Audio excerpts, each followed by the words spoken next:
let's. So I vowed to destroy the woke mind virus after that. Rachète ma mère. C'est un projet de vengeance ou de revanche, vous employez le mot que vous voulez. Mais moi je dirais vengeance, et c'est une vengeance qui est assez rare hein, dans le monde d'aujourd'hui, qui est assumée. Voilà, Elon Musk dit, depuis qu'ils ont eu mon fils, en gros, qu'ils ont... qui c'est il? Le système, les woke, on ne sait pas exactement, les gens qui entouraient son fils, qui l'ont mal conseillé, je ne saurais dire. Mais il veut dire en gros nos adversaires, je me battrai jusqu'au bout parce qu'ils ont détruit mon fils en le forçant à se transformer en femme. C'est du moins ça, ce qu'il pense. Et donc son projet est un projet personnel. Voilà. De Musk. On va commencer par... je vais vous montrer cet extrait, d'une part. Vous allez voir, alors beaucoup de gens l'ont déjà vu, mais franchement, je me le suis repassé 3 fois parce que j'ai trouvé ça... pour moi, c'est historique. Hein. C'est historique d'assumer un tel projet aussi clairement. Doing this, it wasn't explained to me that puberty blockers are actually just sterilization drugs.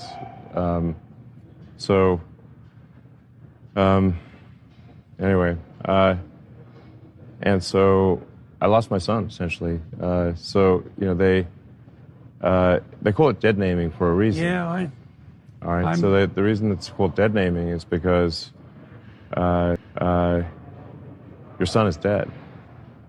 So my son Xavier is dead.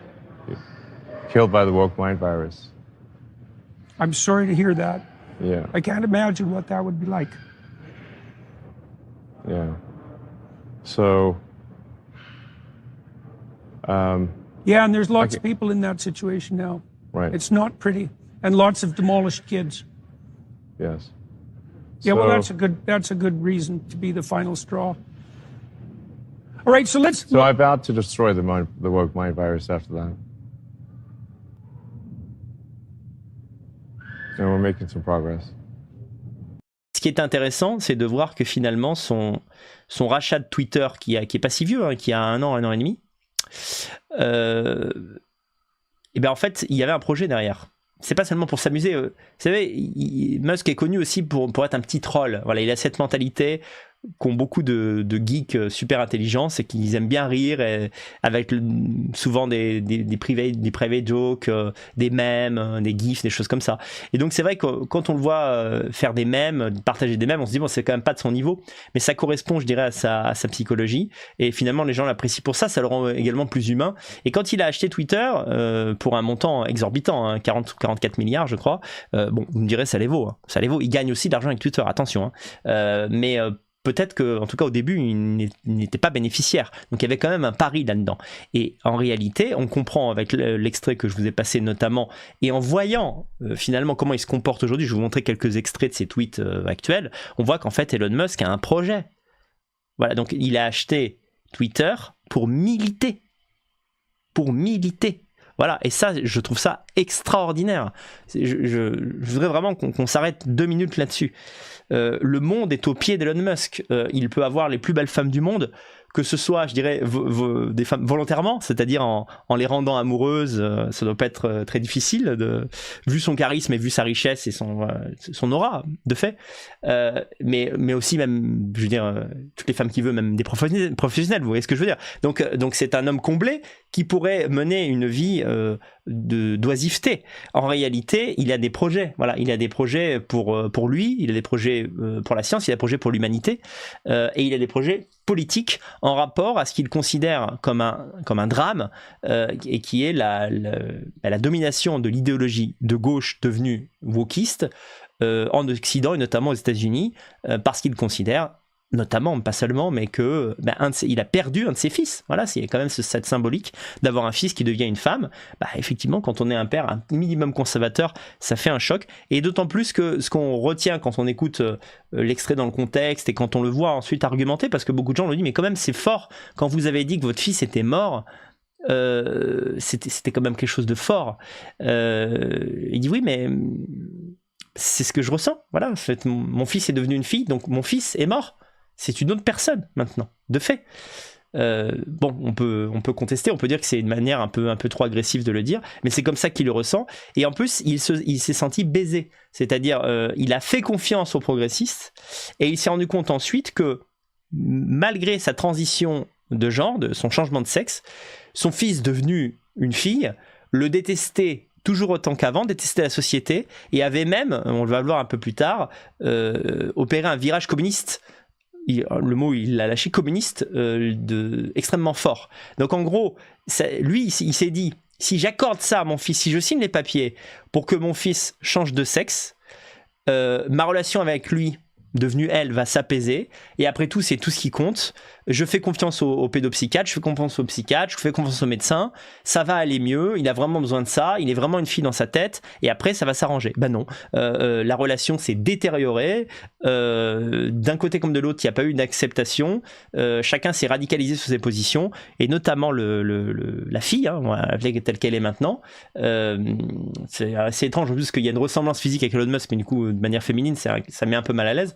Et donc, depuis, il a nourri un ressentiment, et ce ressentiment trouve une traduction politique extrêmement forte, puisque à présent Musk soutient le camp conservateur corps et âme. Ce qui l'a choqué, il y a vu un mensonge j'allais dire du corps médical, il y a vu un mensonge en tout cas des acteurs de cette transition de genre, parce qu'on lui a dit voilà, lorsque votre enfant aura un corps en accord avec ce qu'il a dans la tête, il sera heureux. Et en fait, innocemment, Elon Musk, qui n'avait pas d'a priori négatif quant au fait de changer de genre, a dit bon, bah, ça me désole, mais quelque part, s'il est heureux comme ça, ou si elle est heureuse comme ça, et que ça apaise ma relation avec lui, elle, je sais pas trop comment dire, eh bien, on y va. On y va. Je fais confiance au psychiatre. Voilà. Et finalement, non. Et donc maintenant, il est dans une croisade. Voilà, on est en face de quelqu'un qui, en plus de ses activités, il fait pas que ça, il fait pas que blablater sur Twitter, oui, une vasque, pardon, cherchez le mot, il fait pas que blablater sur Twitter, il continue ses projets SpaceX. Musk focalise sur l'intelligence artificielle parce que la société OpenAI a pris une énorme avance. Il n'en est plus, il faisait partie du projet, on l'oublie assez souvent, mais il faisait partie du projet initialement. Il n'en est plus, il n'y est plus, mais il a compris que l'avenir se faisait là. En fait, en gros, si tu es en avance, si tu défonces tout dans le domaine des IA, en fait, après, tu avances sur tout. Tu avances sur Neuralink, tu avances sur SpaceX, tu avances dans la conquête spatiale, tu avances, Musk n'est pas trop là-dedans, mais quoique via Neuralink, oui, les avancées médicales, etc. En fait, c'est le truc clé. Si tu as tu arrives à faire l'IA et les IA les plus performantes, en fait tu prends de l'avance technologique dans absolument tous les domaines. Et il a eu, je crois, il a raison, c'est pas je crois, j'en suis sûr, il a raison de se dire finalement, OpenAI il fait un truc super avec ChatGPT, déjà le 4O là il est génial, mais le 5 ça va être fabuleux, il faut que je me mette à la page, il faut que j'essaye de proposer aussi quelque chose, d'être concurrentiel dans ce domaine, sinon je serai totalement dépassé et peut-être que certains réaliseront mes rêves avant moi. Et donc c'est vrai qu'il a mis un petit peu de côté, un petit peu, tout en continuant évidemment, mais là je suis à peu près certain que son focus est le focus sur les IA. Donc c'est vrai que cette année, ce qu'on retient surtout en suivant Musk, c'est son implication outrancière, j'allais dire quasiment, extrême dans la politique américaine, qui a forcément une influence. Donc Elon Musk, c'est pas la première fois qu'il parle en mal, on va l'appeler sa fille, voilà, sa fille transgenre, par communauté. Je sais qu'il y a des gens qui disent mais non, il faut pas rentrer il faut pas leur donner raison, c'est un garçon, c'est pas une fille. Bon, mais comme c'est marqué fille partout, sinon je vais pas m'en sortir. Ouais, non, mais pareil, l'autre fois je disais Elon Musk rachète ma mère, quoique ma mère a rien fait de mal, elle a pas besoin d'être rachetée. Mais Colin nous dit rachète la France, oui, rachète la France, rachète YouTube, voilà, déjà rachète Google. Alors Musk, il a la haine depuis fort longtemps. Alors Elon Musk tacle sa fille transgenre Viviane, qui croit que tous les riches sont mauvais. Ah, ça c'est pratique. Et qui estime que les riches sont méchants. Ah, ouais. J'aimerais savoir si la fille d'Elon Musk n'a pas bénéficié un tout petit peu de son argent à un moment donné dans sa vie, quoi. Le fondateur de Tesla tient l'école privée de Santa Monica Crossroads pour responsable des convictions politiques de sa fille. Elon Musk parle enfin de son éloignement douloureux avec sa fille transgenre Viviane. Pour le patron de SpaceX, les opinions politiques de Viviane seraient radicalisées après son passage à Crossroads, une école privée de Santa Monica. Génial. En plus, tu payes pour que ton enfant se fasse matrixer, quoi. Où les frais de scolarité annuels s'élèvent à $50,000. Contacté par le Daily Mail, l'établissement n'a fait aucun commentaire. Regardez ça. Sa fille transgenre, elle remercie pas son père pour l'avoir mis dans une école privée qui lui a donné cette idéologie. Non, tous les riches sont démoniaques. Bon, ok. Dans sa biographie, ouais, parce que tous les pauvres sont... en plus, ce que ça suggère, c'est que tous les pauvres sont des gens géniaux, quoi. Alors, pour moi qui en ai connu beaucoup des pauvres, tout simplement pour être né dans une famille pauvre, je vais vous assurer que c'est pas le cas. Elle a dépassé le stade du socialisme pour devenir... Dans sa biographie, Walter révèle aussi que la rupture douloureuse d'Elon Musk avec Viviane est en partie responsable de l'obsession permanente. Bon, évidemment, l'article était orienté, hein, parce que comme on est sur le Figaro, en fait c'est comme si on était sur le monde.fr, parce qu'en France la droite est de gauche. Toi-même tu sais. Walter Isaacson révèle aussi que la rupture est en partie responsable de l'obsession permanente du militaire pour l'idéologie woke, qu'il considère comme une menace pour la civilisation humaine, et oui, il a raison, pour la civilisation occidentale, c'est-à-dire la civilisation humaine, hein, et qui aurait semble-t-il motivé son rachat de Twitter l'année dernière pour 42 milliards de dollars. Imaginez acheter un truc à 42 milliards de dollars. Déjà, avoir 42 milliards de dollars. On nous dit, est-ce qu'elle est bonne, la fille d'Elon Musk? Je dois admettre que, Elon, avec tout le respect que je te dois, la transition est plutôt réussie. J'allais d'ailleurs vous montrer à quoi elle ressemble. Hein. Voilà, on va voir ça tout de suite. Moi, ce que je trouve impressionnant, c'est la voix. Elle a vraiment une voix féminine. Il y a de quoi. On s'y tromperait, quoi. Vous allez voir ça tout de suite. On here and say that I'm doing well. I'm doing fine, actually. And I am formulating a response and whatnot. It's being worked on. It's being worked on. Just hold your goddamn horses for 5 more seconds, okay? I promise it's getting worked on.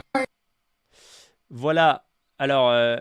Parce qu'en plus, ce qu'on peut imaginer, c'est que son père n'a pas fait les choses à moitié, parce que quand son fils lui a demandé de devenir une femme, probablement que son fils a eu droit à... Vous trouvez qu'il y a une voix de mec, je ne m'en rends pas compte en anglais, je trouve ça quand même relativement féminin.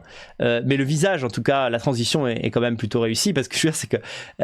Elle critique son père, mais elle a probablement bénéficié des meilleurs soins, des meilleurs traitements pour que son changement d'apparence, voilà, et le fait de devenir une femme fonctionne à merveille. Et il faut reconnaître que ça marche quand même plus ou moins. Et voilà, ça elle le doit aussi à l'argent de son père, parce qu'aux États-Unis, je suis vraiment pas persuadé que tout ça soit remboursé, par exemple. Parce que je voudrais montrer cette hypocrisie et ce manque de reconnaissance, cette ingratitude. Alors vous avez d'autres photos, alors il y a une photo très célèbre, on la voit comme ça. Alors là on voit quand même le côté masculin, mais je sais pas à quel moment de la transition c'était, mais il s'agit donc de son fils Viviane, sa fille Viviane, transgenre. Il y a une autre photo également où on voit les deux en même temps. Bon, évidemment, et puis alors là vous voyez les journaux mettent toujours, ça c'est classique, hein, évidemment, ça c'est pas une presse amie qui publie un truc comme ça. Je l'ai trouvé sur internet, sur Google, je ne sais plus sur quel site. Ouais, alors on voit la gueule de Musk, on dirait que c'est un... On dirait que c'est un nazi là-dessus, quoi. Il a la haine. Et à côté, vous avez son fils, enfin sa fille Viviane, comme ça. Oh, mon père est trop méchant avec moi. Moi, je suis Elon Musk, je ne suis qu'une boule de haine en fusion. C'est tellement grossier de la part des médias, quoi. C'est fou à quel point ça me fait penser, vous savez, à ce sketch des Inconnus. Attention, il ne faut pas prendre les gens pour des cons, mais il ne faut jamais oublier qu'ils le sont. C'est vraiment ça, quoi. C'est-à-dire que toi t'es là quand même, les gens sont pas aussi cons, hein, à voir des photos démoniaques des personnalités, à se dire bah du coup le mec il a l'air méchant, quoi. Et puis en fait tu parles à des normies, ils te disent ouais Elon Musk il est riche mais il a dû faire des trucs louches pour être riche, puis il est bizarre ce mec, hein. Franchement il a l'air hyper orgueilleux, hyper méchant et tout. Ouais c'est bien, moi j'ai l'impression que le mec est super humain, enfin je sais pas, j'ai l'impression que ça a bien fait tour de l'humanité, quoi. Enfin il fait avancer la technologie dans plein de domaines. Voilà, quoi, c'est un homme de bien, quoi. Dans ses déclarations, tu écoutes un peu ce qu'il dit, afin que les gens ils voient les articles de presse comme ça. Elon Musk, méchant, dans la presse de gauche. Elon Musk, enculé, maintenant il soutient Trump. Et puis avec une photo, il est toujours comme ça. Et les gens sont là. Eh ben Elon Musk, je crois qu'il est méchant en fait. Hein. Ça marche. Ah, il faut pas racheter seulement CNews. Enfin, il faut pas faire CNews, c'est vite, faut acheter tous les médias, quoi. En fait, ce qui est génial avec la gauche te dégoûte de la démocratie pour toujours. J'en parlais l'autre fois avec ma mère. Écoutez ça parce que c'est priceless, quoi. Je veux dire, ma mère, vraiment, c'est pas une radicale, croyez-moi. Voilà, quand j'ai commencé à faire des vidéos, ma mère me disait ah tu vas trop loin et tout bidule, machin. Mais non. En fait, la mafia médiatique en France, le fait que C8 soit interdit soit viré de la TNT et tout, même des gens comme ma mère ma mère a toujours voté patriote, mais je veux dire, elle est pas très engagée politiquement. En fait, ça donne la haine aux gens, quoi. Ma mère, elle me dit, mais il faut la dictature, en fait. Elle me dit ça, elle me dit, en fait, une fois qu'on a le pouvoir, on le redonne plus jamais à ces gens, quoi. Je dis, ouais, bah oui. La gauche la gauche te dégoûte de la démocratie, je peux pas le dire mieux, quoi.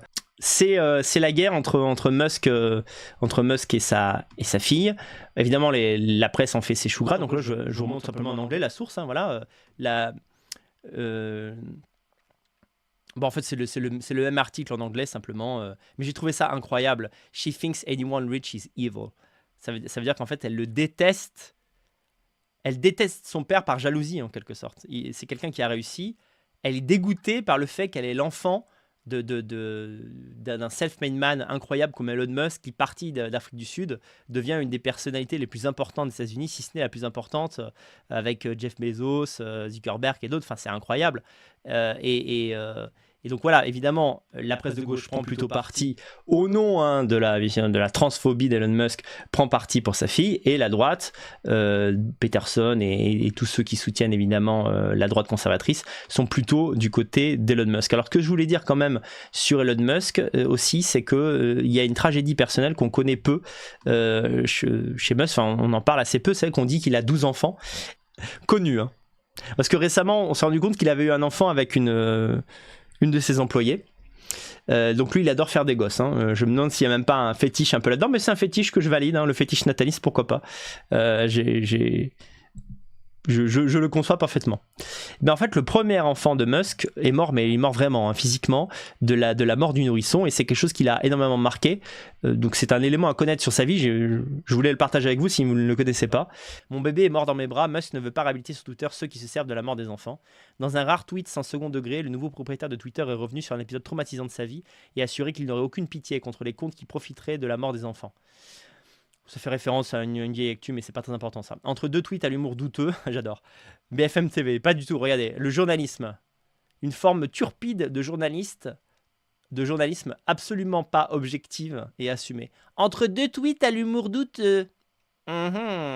Entre deux tweets à l'humour douteux, Elon Musk a annoncé sur Twitter qu'il ne réhabiliterait pas sur Twitter ceux qui se servaient de la mort d'enfants à des fins lucratives politiques ou de célébrités. Avec un argument très personnel pour expliquer ce choix. Mon premier-né est mort dans mes bras, j'ai senti son dernier battement de cœur, écrit-il, soulignant qu'il n'aurait aucune pitié pour les profiteurs. Celui qui était aussi père de 7 enfants à ce moment-là, en effet connu un drame en 2002, la mort de son enfant âgé seulement de 10 semaines. Son enfant est mort de la mort subite du nourrisson. Et encore aujourd'hui, on ne sait pas trop comment les nourrissons meurent en fait. Hein, c'est étonnant. Ça a toujours existé et on n'a pas trouvé vraiment de réponse à ça. Et après, je crois qu'à partir de 2-3 mois, c'est un risque qui chute presque à zéro. Voilà. Votre enfant peut mourir, mais d'autres choses. Voilà. À la tête d'une société florissante et millionnaire, Elon Musk semble avoir un parcours de vie sans faille. À détail près, il y a 20 ans, celui qui vient de racheter Twitter a dû faire face à la perte tragique de son premier enfant.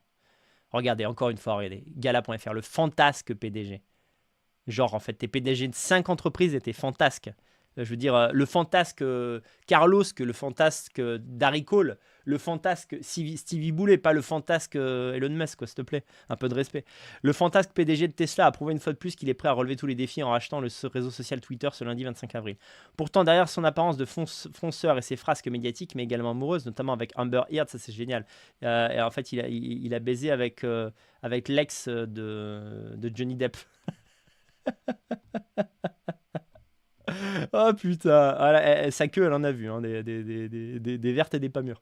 Elon Musk cache une blessure intime plus méconnue, la mort de son fils en 2002, alors âgé de 10 semaines seulement. En 2000, Elon Musk épouse sa première femme, l'auteure canadienne Justine Wilson, rencontrée à l'Ontario. Donc vous voyez maintenant sa fille transgenre a pris le nom de Wilson qui est le nom de jeune fille de sa mère, rencontrée à l'Ontario Queen's University où tous deux étudiaient. 2 ans après leur union, ils accueillent leur premier fils Nevada Alexander Musk. Malheureusement, le bonheur du couple tourne court. Nevada Alexander Musk décède de la mort subite du nourrisson, une perte d'autant plus brutale qu'aujourd'hui encore les causes de ce syndrome touchant des bébés de moins d'1 an en apparente bonne santé, vous voyez, ça peut aller jusqu'à 1 an la mort subite du nourrisson, reste en partie, c'est un cauchemar, hein, c'est une peur que j'ai moi aussi, voilà. Elon Musk et sa femme sont dévastés, l'épreuve pourtant ne les divise pas. Et pourquoi j'ai tenu à vous parler de ça, c'est parce que je pense que ces 2 événements qui ont touché des enfants, la première c'est la mort en plus de votre premier enfant, hein, c'est l'aîné de la famille qui meurt. Et d'un autre côté, le fait qu'un de vos autres enfants meurt à vos yeux, hein, en devenant quelque chose d'autre, quelqu'un d'autre, eh bien je pense que ça a poussé d'autant plus Elon Musk vers un natalisme frénétique. C'est-à-dire que Musk veut transmettre, veut se survivre à lui-même par la transmission génétique. Et la mort de ce premier enfant, on l'imagine, on le suppose très facilement, a dû lui ruiner le moral pendant quelques semaines, quelques mois. Et ensuite, il s'est dit, bon, bah, il faut que j'en fasse beaucoup. Il faut que j'en fasse beaucoup parce que tout peut arriver. Et nul doute que, vous savez, ce qui ne tue pas rend plus fort, nul doute que cette épreuve l'a endurci et l'a motivé plus que jamais à faire une tribu. Et d'ailleurs, je pense que, très sincèrement, le fait que Musk ait changé souvent de compagne est lié au fait que c'est un homme très occupé. Donc, on peut imaginer que c'est le genre d'homme à délaisser un peu sa femme. Voilà, c'est le genre de même. Si sa femme dit, il doit certainement sortir avec des femmes très intelligentes, mais bon, la femme vous réclame toujours à un moment donné ou à un autre. Musk est très occupé à faire plein de trucs, donc c'est pas évident quand même d'être la femme d'Elon Musk. Si vous avez besoin d'attention, c'est même très compliqué. Et puis aussi la très forte demande de Musk d'avoir beaucoup d'enfants, bah, n'aide pas à garder la même femme, parce que peut-être qu'il y a des femmes au bout de 3, 4, 5 enfants, et c'est tout à fait compréhensible, hein, disent non, là stop quand même, ça va trop loin. Et Musk dit non, moi j'en veux 20 en fait. Donc on peut imaginer aussi qu'il a fait du don de sperme anonyme. Voilà, je serais pas étonné qu'il y ait 100 descendants directs d'Elon Musk à la fin de sa vie. Mais c'est très bien parce que c'est de bons gènes, hein, donc il a raison de faire ça. En fait, il a tout compris. En réalité, sa démarche est prométhéenne. Oui, plus que ça, elle est égocentrique, mais elle est orgueilleuse, et c'est un orgueil qui est noble. C'est un orgueil, l'orgueil des grands hommes, qui est absolument nécessaire pour faire de grandes choses d'ailleurs. Elon Musk a une ligne de droite, conservatrice, libérale. En fait, il est un peu dans ce mouvement NRX qui fait parler de lui en ce moment, c'est qu'il est à la fois sur le plan technologiste, c'est un progressiste. Voilà, c'est quelqu'un qui veut accélérer le progrès scientifique pour le bien, le confort de l'humanité et toutes les choses sublimes qu'on pourra avoir grâce en fait aux IA, aux AGI. Mais sur le plan sociétal, c'est quelqu'un qui est plutôt non pas réactionnaire, mais plutôt conservateur. Musk est devenu un droitard en fait. C'est un droitard pro-technologie. Et combattre le wokisme en réalité, c'est combattre l'égalitarisme fou, c'est combattre cette idée que toute norme est fasciste. Détruire l'hydre wokiste ouvre la porte ensuite au réalisme biologique. D'accord ? Au fait qu'il y a des frontières qui ne sont pas dépassables, au fait que la norme existe. Il y a des dogmes naturels, il y a des choses il y a un ordre naturel qui se respecte pour le bien de l'humanité, pour le bien de la Terre également, et tout un tas d'éléments allant dans ce sens. Donc détruire le wokisme sert de toute façon la droite identitaire. Elon Musk est un allié. Voilà, c'est clairement... Et dans le monde d'aujourd'hui, je vois pas ce qu'on peut faire de plus, sincèrement. Merci à tous pour cette mission. À bientôt les amis. Ciao, ciao.